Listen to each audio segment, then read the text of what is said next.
The purpose of this video is sincerely educational. I am going to try very hard to address a widespread left-wing misconception about economics and politics. I'm going to try to address it with absolutely zero mocking tone. Guys, I was raised left-wing. I grew up left-wing in a left-wing town. My parents, to say they were left-wing is an understatement, all right? But you personally are not going to be able to make progress and become a better educated, more sophisticated person, and your movement is not going to be able to make progress if you can't sit back and in a somewhat skeptical and Socratic way question some of the non-empirical assumptions that are underpinning your moral, ethical, economic, and political claims. Since profit can only be achieved through growth, a capitalist must always push production farther and farther. However, production requires the use of goods that are not infinite, like labor and natural resources. Since capitalism cannot administer a limit, it will always eventually crash. In other words, capitalism always ends up destroying the hand that feeds it. Eventually, you will run into a situation whereby the capitalists produce too many goods, which the masses of people who are now in poverty can't afford to buy back. And as you know, when there is no purchasing power, there is a recession, aka a crisis of capitalism. The second major problem that results from this inevitability of overproduction is environmental crisis, meaning a corporation will run out of resources to use, or that pollution will start to be so great that it will start to affect the costs of production. This is the natural outcome from a system that seeks to produce the most amount of goods for the least amount of money possible. Capitalism is a system that needs to perpetually grow, and perpetual growth on a finite planet with finite resources is impossible.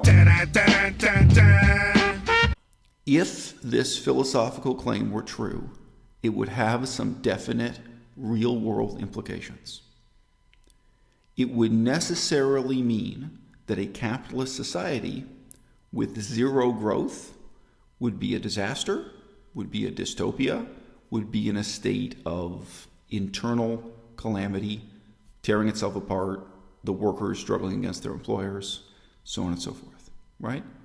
So if this is not just a dogma, if this is not a doctrine, if this is not just an abstract principle that you're going to insist is true, regardless of the facts, okay, then we should be able to test this empirically in the real world. So if you're a left-winger and you've believed in this hypothesis for years, maybe you've been out in the streets and you've seen people chanting it, maybe you've seen it written on placards, maybe you've heard people preaching it from the podium at political events. It's something I've heard all my life, and very few people pause to reflect on what it really means. I'm going to ask you to have some sympathy for the other side here.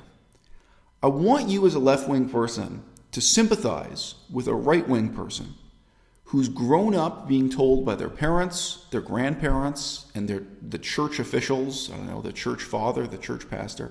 They've been told by authority figures all their lives that the best way to organize society is to let everyone own guns, that gun control would be a terrible thing, that the most peaceful and safe way to have a society is make sure everybody is carrying a gun all the time. A lot of right-wing people grew up with that. And to challenge that conception, you have to say, well, wait a minute. Why don't we look at real-world examples of societies that have very strict gun control, where nobody owns guns or very, very few people own guns, just the police have guns and nobody else? Why don't we take a look at those societies and how they work in the real world? Okay?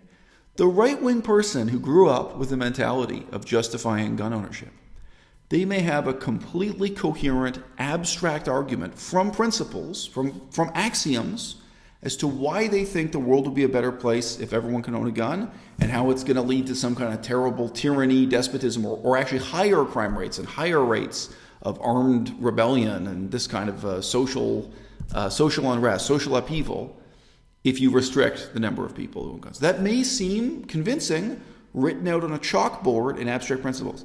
But then when you work from real-world examples, you start saying, there are a lot of examples of societies that exist in the real world where almost nobody owns guns, with very strict gun control laws. And the quality of life there is pretty good. We have positive examples. Okay? So I'm in the same position in addressing this argument to a person who's committed to this view that capitalism without growth, without constant growth, without infinite growth, that capitalism without high rates of growth will be a disaster. Have you heard of Japan? Japan is constantly referred to in the mainstream press as a zero growth society. It has been for decades. You can look up the precise statistics yourself if you wanna. You can look up a chart of GDP growth in Japan over the last 5 years, and you'll see it's sometimes below zero, sometimes with negative growth. It's sometimes just slightly above zero. Right now it's about half a percentage point above zero, and then it goes back down again. So over the last 10 years, GDP growth in Japan has hovered above zero, often enough going below zero. So people generalize and they say Japan is a zero growth capitalist society. Now, in the same way that I have to ask a right-wing person, I have to ask a conservative person to look at the reality of life in countries in Western Europe that have very tight gun control laws. I have to ask them, is life there really so terrible? And is it so terrible for this reason? I have to ask you as a left-wing person to put down your preconceptions, to not insist on this abstract principle, and look at the reality of what a capitalist democratic society looks like in the real world with zero growth, or even with negative growth, with a contracting economy. It may be mystifying for you to understand at first. It may be difficult for you to understand at first. Why is it, or how is it, that life in Japan is so good without growth, without what you'd call this form of, this supposed requirement of capitalism being a vibrant society? But capitalism in Japan is still a vibrant society. People in Japan, very good quality education, very good quality healthcare, almost zero crime, very, very low crime rates, almost zero unemployment, very, very low unemployment rates, okay? In many obvious ways, life in Japan during the last 10 years, the Japanese people have had a higher quality of life in Japan under capitalism with zero growth than any communist society ever had in any 10-year period. Really think about that. With zero growth under capitalism in Japan, they have a better quality of life than people had with rapid GDP growth in the Soviet Union, rapid GDP growth in China, another interesting example, rapid GDP growth in Vietnam. Okay, you can go on down the list for Cuba and so on. Now, I am not saying that in the last 10 years, Japan was paradise. They have some problems.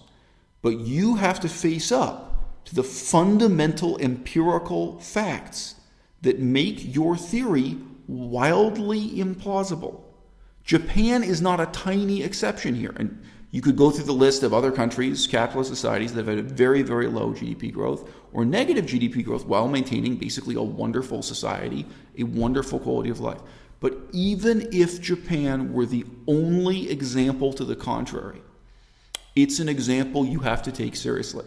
Even if in the whole world we only had one example of a country with very tight regulation on gun control, you'd have to say to this right-wing person, I want you to look at this country where nobody gets to own a gun, nobody except the police and the army. And I want you to recognize how society works there, that fundamentally it's not this dystopia, it's not this disaster that it would have to be for your theory to be plausible, let alone for your theory to be true. Okay? So that's the page we've got to start on with this deep-seated left-wing assumption about infinite growth and the significance of growth in a capitalist economy. However, production requires the use of goods that are not infinite, like labor and natural resources. Since capitalism cannot administer a limit, it will always eventually crash. Growth does not mean wealth. Growth does not mean the difference between a good society and a bad society. Okay? You can have a wealthy society with very limited growth or with no growth at all. That's what Japan is an example of. You can have a society that's tremendously successful and vibrant that does not have economic growth. And you can have a society in which the individual members are all becoming wealthier. All, while economic growth is contracting, while GDP growth is negative. That's basically what's happening in Japan right now. Okay? How is that possible? If one family has 10 children, that's a lot of economic growth.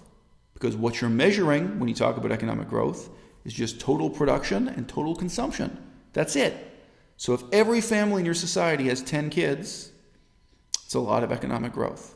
Okay? Is that society becoming a better society? Or is that society becoming a poorer society? Or could it be that all of the children in that society are getting poorer and poorer? For one thing, they don't inherit very much from their parents. For another thing, their quality of education, intellectual and emotional enrichment growing up. There are a lot of problems when you have a society where everyone has 10 kids. Footnote, my father had 9 kids. I was the 9th of 9. I'm living proof of this theory. What if you have a society where every family has only one child? What happens? Economic growth is negative. You have less total production, you have less total consumption. But individual wealth is greater. Quality of life for all the people in the society as a whole is greater, right? Each of those children is going to inherit all the wealth from both parents. They're going to get way more care and attention, better education. They will almost inevitably, in that situation with population collapse, each individual member of society will be more productive, will have a higher rate of productivity as an individual. However, that one person's production can't compete with 10 children. They're never going to produce as much as if the parents had 10 kids, doing similar jobs. Okay? So it's a very strange situation where the far left has tried to criticize capitalism as if one of capitalism's greatest strengths is its greatest weakness. Capitalist societies can be wonderful and vibrant even in the absence of growth, even with zero growth. Japan proves it. Okay? Moreover, finite resources are good for capitalism, whereas infinite resources are really problematic. In Japan, when labor is finite, when there are fewer and fewer people who can do the job, then the whole market, the free market, without the government forcing them to, has to respond to this by offering more and better incentives for labor. Jobs have to pay higher wages. Jobs can't just be dead-end jobs. They have to offer some kind of training, education, upward mobility. If you have an infinite pool of cheap labor who are willing to work for less than minimum wage, if you have people coming across the border illegally who are willing to work in a factory making shirts out of cloth, and they say, hey, they'll work for 50% of minimum wage because they're there as illegal laborers. The factory owner has no motivation to provide these people with upward mobility or benefits or higher pay. He also has no motivation. The factory owner has no motivation to try to increase their personal productivity through better training, through use of more advanced technology, through reorganizing the factory. Hey, labor is cheap, and it's now very profitable to make shirts, to take cloth and manufacture it into a shirt with no machinery, no skilled labor.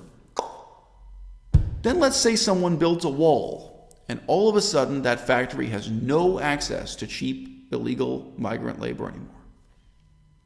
All of a sudden they have to pay everyone $15 an hour, and they have to compete with every other company to pay people $15 an hour or more. Now the owner of that factory, without government intervention, has a huge motivation to provide some kind of better life for the employees, whether that's through upward mobility, education, job training, something, or just paying them more money. Okay? Suddenly also, that factory owner has a huge motivation to try to make each hour that all of his employees are working, to make them more productive. Hey, all of a sudden I'm paying you guys 4 times as much money. So how many shirts can we really make at a clothier? And what kind of investment do I need to make in better technology or better organization or something so that we can still compete? Right? This is a factor within capitalism that even Karl Marx understood very well. And yet the far left wing is choosing to forget it in 2019, in the 21st century, so that they can pretend capitalism is brittle in precisely the ways in which capitalism is robust.